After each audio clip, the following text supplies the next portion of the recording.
I'm Jason Stipp from Morningstar, and welcome to a special Morningstar Investment Conference edition of the Friday Five. Joining me with 5 takeaways from the conference so far is Morningstar Markets Editor Jeremy Glaser. Jeremy, thanks for being here. You're welcome, Jason. So we've attended lots of the keynotes and lots of the sessions so far. 5 key themes that cross several of the sessions that we've seen. The first one is rising rates. We know it's going to happen, but that's not the only question that investors should concern themselves with. Yeah, there's no question amongst the presenters here at the conference that the Fed is going to raise rates at least once this year. It seems like the consensus is that twice is the most likely outcome. The dispute or the question is really about how fast are they going to raise rates after that? Are we going to see back to that long-term normal very quickly? Are they going to be forced to raise rates as the economy starts to heat up a little bit? Or are they really going to keep it at that low level for a very long time? And right now, the market is kind of implying that maybe it is going to take a little bit longer for the Fed to get back to normal.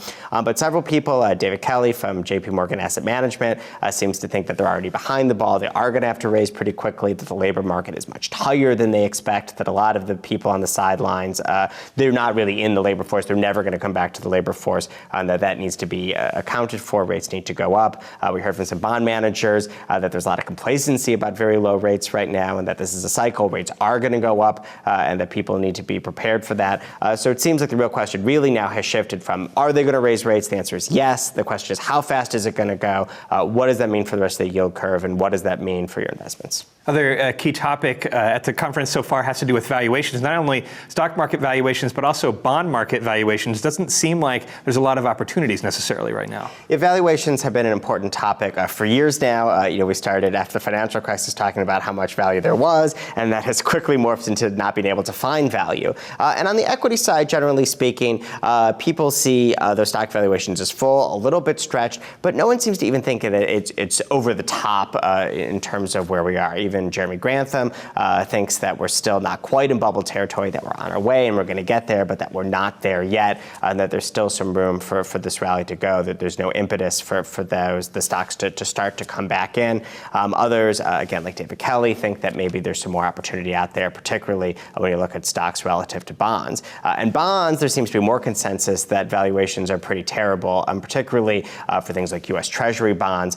that just with interest rates being held down so artificially by the Federal Reserve, that it just doesn't provide a lot of values there. When those rates do start to come up, we could see a chance of some capital losses there, and that seems to be a lot of concern about valuations there and high yield as well and elsewhere in the bond market. An interesting point from Jeremy Grantham's keynote had to do with corporations' capital expenditures or lack thereof. So we're seeing a lot of companies have a lot of cash, but they're not necessarily building new plants and making business investments. Yeah, this is one of the reasons that Grantham doesn't think that this rally has run out of steam yet, is that capitalism just isn't really working as expected right now.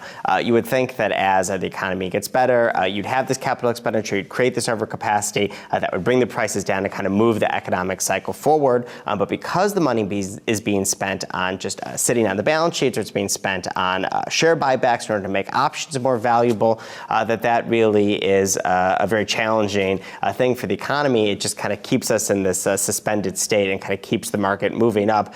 He thinks temporarily, he thinks we're going to have to pay that back over time. But it is an interesting way to think about why companies are both sitting on so much cash and why this recovery has been going on for so long, even at a very slow rate. We also know in the background of the Morningstar Investment Conference, continued negotiations, high-stakes negotiations over Greece. What are experts saying about those particular problems here at the conference? No one seems to be particularly concerned about what's happening in Greece. It's come up at almost every session, just kind of a question about, is this something you're worried about? And the answer is almost always no. We heard from Elaine Stokes from Loomis Sayles, who says that she doesn't think it's going to be a major issue, but that if it does create some short-term dislocation in the bond markets, perhaps that's a buying opportunity in a place that hasn't had very good valuations. So generally speaking, I think the panelists and all the speakers here just don't see Greece as really a major catalyst for creating any kind of a worldwide problem. There's those linkage mechanisms just aren't there right now.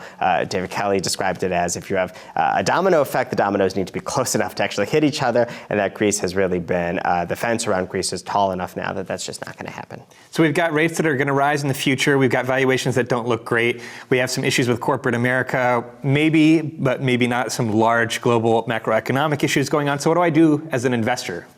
Yeah, that's obviously the question. That's why people come to the conference to get the answer to that question. And generally, it's been a pretty boring answer of diversification continues to work. That it's important, instead of trying to time exactly when this stock market valuations are going to come back maybe closer to normal, instead of trying to time when rates are going to go up exactly, carrying a broad, a diversified portfolio is going to be the right call for the long term.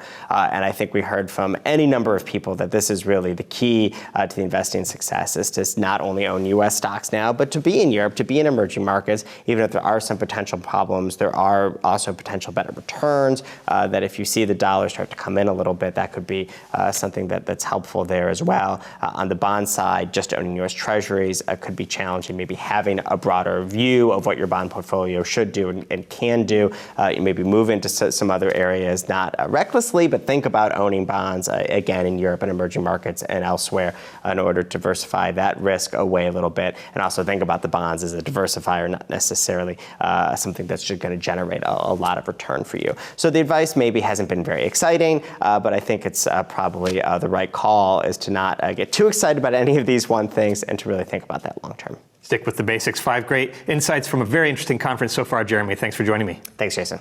For Morningstar, I'm Jason Stipp. Thanks for watching.